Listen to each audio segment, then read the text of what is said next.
Bem-vindo ao podcast da LS Jus. Hoje a gente mergulha num tema, olha, quente para aposentados e pensionistas.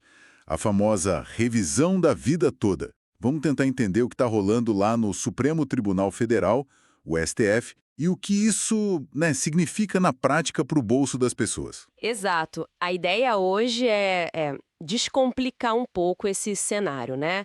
Vamos olhar as informações mais recentes, principalmente o impacto de votos importantes, tipo o do ministro André Mendonça, para a gente entender quem pode ter direito a esse recálculo e, assim, quais são as regras que estão sendo discutidas lá. A missão é clarear essa confusão toda. Boa. Então, vamos lá, começando do começo mesmo. O que é exatamente essa tal revisão da vida toda? Porque parece que mexe com muita gente, né? Mexe mesmo. De forma bem simples assim. É a chance, a possibilidade de incluir no cálculo da aposentadoria aquelas contribuições feitas antes de julho de 1994. Lembra? Antes do Plano Real. Para quem ganhava mais naquela época, sabe? E teve esses salários meio que ignorados no cálculo original do INSS. Bom, para essas pessoas, essa revisão pode significar um benefício mensal maior. É tipo resgatar um pedaço da história de contribuição que ficou perdida. Entendi. Faz tudo sentido querer que tudo que você contribuiu conte, né? Poxa vida. Mas e aí veio o voto recente do ministro André Mendonça lá no STF. Isso mudou o quê? Ele acabou com a revisão ou complicou mais a história? Olha, não diria que acabou não, mas também não simplificou totalmente, digamos assim. O voto dele, na verdade, manteve a tese. A possibilidade da revisão existe, só que ele propôs limites. Limites bem importantes. É o que a gente chama tecnicamente de modulação dos efeitos. Ah, a modulação. Sempre ela. Pois é, basicamente são regras para dizer quem pode se beneficiar e, mais importante, a partir de quando esse benefício valeria.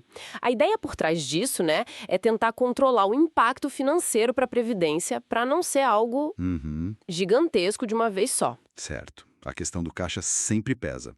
E que limites são esses que ele propôs? Como funcionaria isso, assim, na prática? São dois pontos principais no voto dele, tá? Primeiro, benefícios que já foram encerrados, tipo, a pessoa já faleceu ou o benefício acabou por outro motivo.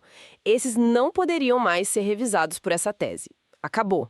Acabou. Ok, benefícios extintos ficam de fora.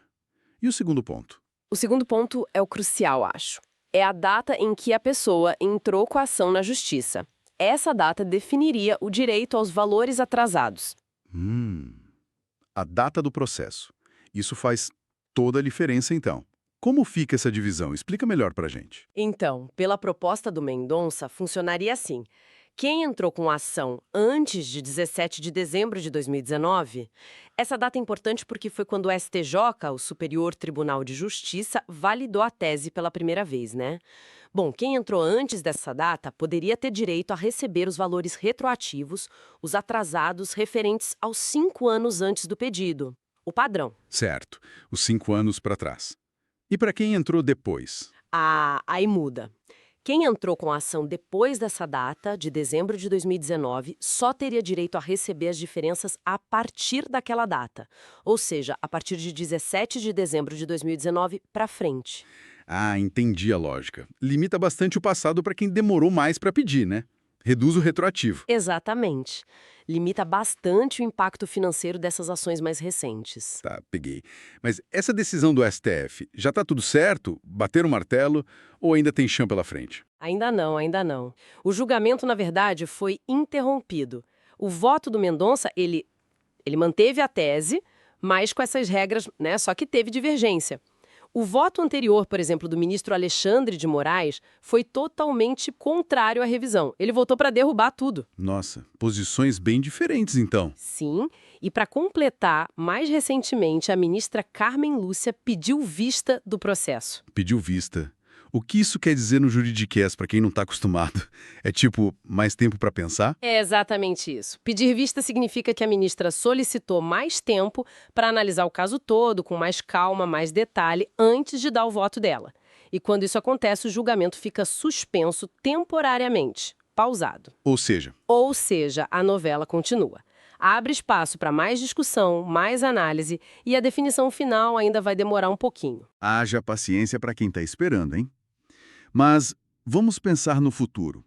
Se a tese for aprovada, mesmo com essas regras aí do Mendonça, quem é que realmente pode se beneficiar? É para todo mundo que contribuiu antes de 94? É automático? Não, não, de jeito nenhum. Definitivamente não é automático. E, olha, nem é para todo mundo, viu? Cada caso é um caso, precisa ser analisado individualmente com muito cuidado. A revisão, ela tende a ser vantajosa para quem? Para aquela pessoa que teve salários significativamente mais altos antes de julho de 94 e que depois, por algum motivo, passou a contribuir com valores menores. Aí sim, incluir aqueles salários antigos faz diferença para cima. Entendi.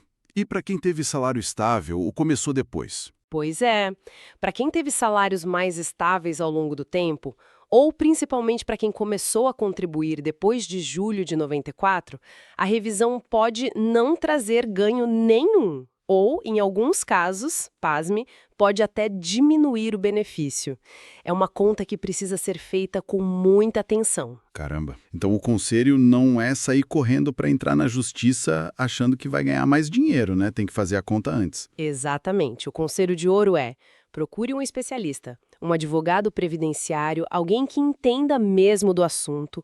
Esse profissional vai poder analisar todo o seu histórico de contribuições, a data que o benefício foi concedido, todos os detalhes, e aí sim fazer simulações, cálculos para ver se financeiramente a revisão vale a pena para você especificamente, ainda mais considerando essas possíveis regras de data que estão sendo discutidas. É um passo fundamental antes de dar entrada em qualquer ação, então. Sem dúvida. Para não ter surpresas desagradáveis lá na frente. E quando o STF finalmente der a palavra final sobre tudo isso, seja qual for a decisão, qual o impacto geral? Bom, a decisão final do STF, nesse caso, terá o que chamamos de repercussão geral. Repercussão geral. O que isso significa? Significa que a decisão do Supremo vai valer como uma orientação obrigatória, uma regra a ser seguida por todos os juízes e tribunais do país inteiro em casos semelhantes. Sabe aqueles milhares de processos sobre a revisão da vida toda que estão parados, suspensos, aguardando essa definição? Sim, imagino que sejam muitos. Exato. Todos eles vão finalmente poder andar. Serão retomados e julgados com base no que o STF decidir, ou para conceder a revisão ou para negar, dependendo do resultado final lá em Brasília. Vai destravar muita coisa. Ok, então, fazendo um resumo rápido para a gente fechar a ideia principal, a revisão da vida toda não morreu, continua em pauta no STF.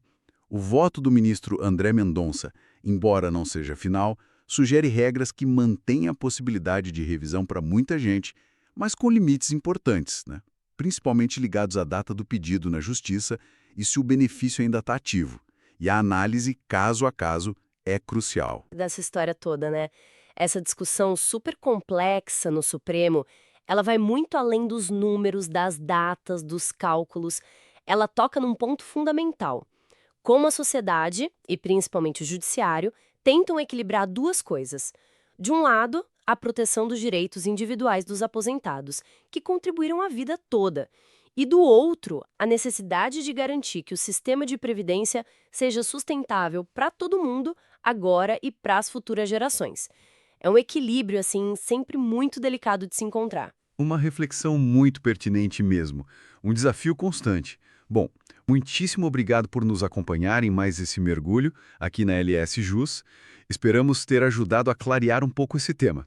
Fique ligado, fique ligada para os próximos conteúdos. Até a próxima.